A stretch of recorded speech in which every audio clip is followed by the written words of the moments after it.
Hi friends, welcome to Ambal video channel. இன்றைக்கி நம்ம எதை பற்றி பார்க்க போகிறோம்னா 6ஆம் வகுப்பு தமிழ் பருவம் 1 இயல் 1 அதில் ஒளி பிறந்தது அப்படிங்கிற ஒரு கதையை பற்றி தான் நீங்கள் பார்க்க போகிறோம். வாங்க நம்ம வீடியோக்குள்ளே போகலாம். ஒளி பிறந்தது. குழந்தைகளிடமும் மாணவர்களிடமும் மிகுந்த அன்பு காட்டியவர் மறைந்த மேனாள் குடியரசுத் தலைவர் ஏபிஜே அப்துல் கலாம். குழந்தைகள்கிட்டையும் மாணவர்கள்ட்டையும் நிறைய அன்பு காட்டியவர் மறைந்த மேனாள் குடியரசுத் தலைவர் ஏபிஜே அப்துல் கலாம். மாணவர்கள் முன்னேற பல வழிகளை எடுத்து சொன்னவர். மாணவர்களுடைய முன்னேற்றத்துக்காக நிறைய வழிகளெல்லாம் எடுத்து சொன்னவர். எதிர்காலம் பற்றி கனவு கண்டு அதை அடைய வேண்டும் என்பது அவர் கனவாக இருந்தது.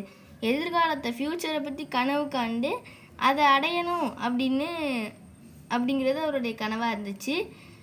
மாணவர்களோடு பேசுவதை மிகவும் விரும்பிய அவரை சந்தித்தால் மகிழ்ச்சியாக இருக்கும் அல்லவா? வாருங்கள், அவரிடம் கேட்டிடலாம், அறிவியலை கற்றிடலாம். மாணவர்களோடு பேசுவதை மிகவும் விரும்பிய அவரை சந்தித்தா மகிழ்ச்சியாக அதனால் அவரோட கேட்டுடலாம், எல்லாத்தையும் அறிவியலை கற்றிடலாம் அப்படின்னு சொல்கிறாங்க. மாணவர்கள் தொழில்நுட்ப கண்காட்சி அரங்குகளை ஒவ்வொன்றாக பார்வையிட்டு கொண்டே வருகின்றனர். மாணவர்கள்லாம் தொழில்நுட்ப கண்காட்சி அரங்குகளை ஒவ்வொன்றையும் பார்வையிட்டுக்கிட்டே வர்றாங்க. அங்கிருக்கும் கலாம் அரங்கு என்னும் பெயர் பலகை அவர்களின் கவனத்தை ஈர்க்கிறது. அங்கே ஒரு அரங்கில் கலாம் அரங்கு அப்படின்னு இருக்குது. அதை பார்த்தோன்னே அந்த பெயர் பலகை அவர்களுடைய கவனத்தை ஈர்த்து அரங்கினுள் ஆர்வத்துடன் நுழைகின்றனர். அங்கு அப்துல் கலாமின் புகைப்படங்கள் காட்சிப்படுத்தப்பட்டு இருக்கின்றன. அந்த அரங்குக்குள்ளே ஆர்வத்தோடு நுழைகின்றாங்க. அங்கே அப்துல் கலாமுடைய புகைப்படங்கள்லாம் இருந்துச்சு. அவற்றை பார்வையிட்டு முடித்த நேரத்தில் அங்கே ஒரு பெரிய திரை இருப்பதை காண்கின்றனர்.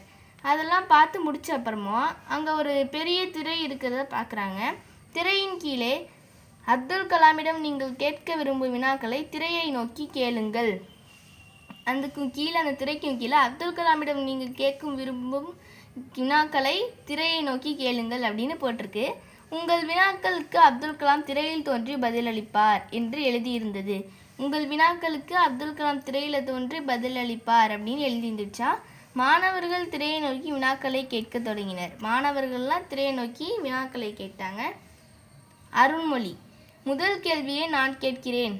அறிவியல் மீது உங்களுக்கு ஆர்வம் ஏற்பட காரணமான முதல் நிகழ்வு எது ஐயா? அருண்மொழி தான் ஃபஸ்ட்டு கேட்குறா. அது என்னென்னா, அறிவியல் மீது உங்களுக்கு ஆர்வம் ஏற்பட காரணமான முதல் நிகழ்வு என்ன ஐயா அப்படின்னு கேட்குறா. அப்துல் கலாம் திரையில் தோன்றி பதிலளிக்கிறார். அப்துல் கலாம், நான் 10 வயது சிறுவனாக இருந்தபோது என் அறிவியல் ஆசிரியர் பறவைகள் எப்படி பறக்கின்றன என்பதை விளக்கி கூறினார். அன்று முதல் வானில் பறக்க வேண்டும் என்பது என் வாழ்க்கையின் குறிக்கோள் ஆகிவிட்டது. அதுக்கு அவர் 10 வயசில் சிறுவனாக இருக்க போது அவருடைய அறிவியல் ஆசிரியர் பறவைகள்லாம் எப்படி பறக்குது அப்படிங்கிறத ரொம்ப விளக்கமாக கூறினாராம். அன்னையிலேருந்து அவரால் வானில் எப்படி பறக்கிறது அப்படின்னு வானில் பறக்காகணும் அப்படிங்கிறது அவருடைய வாழ்க்கையோட குறிக்கோளாகவே ஆகிடுச்சான்.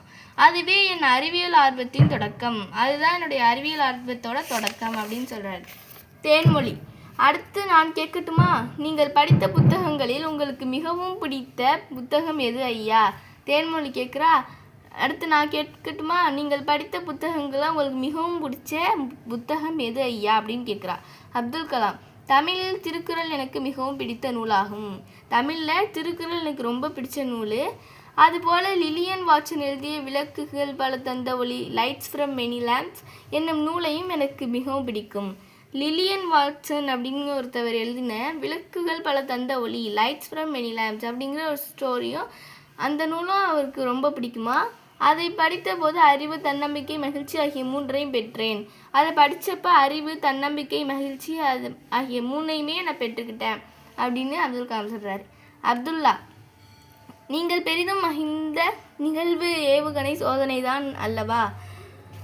அதுக்கு அப்துல்லா கேட்குறான், நீங்கள் ரொம்ப மகிழ்ந்த நிகழ்வு ஏவுகணை சோதனை தானே அப்படின்னு கேட்குறான். அப்துல் கலாம், இல்லை, போலியோவினால் பாதிக்கப்பட்டவர்கள் 3 கிலோ எடையுள்ள செயற்கைக்கால்களை பொருத்தி கொண்டு சிரமப்பட்டு நடப்பதை கண்டேன். இல்லை, போலியோவினால் ஒரு காலத்தில் பாதிக்கப்பட்டவங்க 3 கிலோ எடையுள்ள செயற்கைக்கால்களை பொருத்திக்கிட்டு ரொம்ப சிரமப்பட்டு நடக்கிறத நான் பார்த்தேன். பாதுகாப்பு கருவிகளில் பயன்படுத்தப்படும் கார்பன் இலையை கொண்டு 300 கிராம் எடையில் செயற்கைக்கால்கள் உருவாக்கப்பட்டன. பாதுகாப்பு கருவிகளில் பயன்படுத்துகிற கார்பன் நிலையை வச்சு 300 கிராம் எடையில் நான் செயற்கைக்கோள்கள் உருவாக்கினேன். அதனை அவர்கள் அணிந்து மகிழ்ந்த நிகழ்ச்சி தான் எனக்கு பெருமகிழ்வை அளித்தது. அதை அவங்க போட்டுக்கிட்டு அவங்க மகிழ்ந்த நிகழ்ச்சி தான் எனக்கு ரொம்ப பெருமகிழ்வை அளித்தது அப்படின்னு அப்துல் கலாம் சொல்கிறார். வான்மதி, 100 ஆண்டுகளுக்கு பிறகு நமது இந்தியா எப்படி இருக்கும் என நினைக்கிறீர்கள் ஐயா? வான்மதி கேட்குறா, 100 வருஷத்துக்கு அப்புறம் நம்மளுடைய இந்தியா எப்படி இருக்கும் அப்படின்னு நினைக்கிறீங்க ஐயா அப்படிங்கிறார். அப்துல் கலாம், 3 சிறப்புகளை பெற்றிருக்கும் என நான் நம்புகிறேன். 3 சிறப்புகளை பெற்றிருக்கும் அப்படின்னு நான் நம்புகிறேன் அப்படிங்கிறாரு. 1000 வருடங்களுக்கு முன்பு நாலந்தா பல்கலைக்கழகத்தில் இருந்ததை போல வலுவான கல்வி முறை இருக்கும். 1000 வருடங்களுக்கு முன்னாடி நாலந்தா பல்கலைக்கழகத்தில் இருந்த மாதிரி வலுவான கல்வி முறை இருக்கும் அப்படின்னு சொல்கிறார். ஃப்ரெண்ட்ஸ், இதோடைய தொடர்ச்சியை நம்ம நெக்ஸ்ட் வீடியோவில் பார்ப்போம். நான் உங்களை நெக்ஸ்ட் வீடியோவில் மீட் பண்ணுறேன். உங்களுக்கு இந்த வீடியோ பிடிச்சிருந்துச்சுன்னா சப்ஸ்கிரைப் பண்ணுங்கள், லைக் பண்ணுங்கள், ஷேர் பண்ணுங்கள், கமெண்ட் பண்ணுங்கள். மறக்காமல் பக்கத்தில் உள்ள பெல் ஐக்கானை ப்ரெஸ் பண்ணுங்கள். பாய் ஃப்ரெண்ட்ஸ், தேங்க்யூ ஃபார் வாட்சிங்.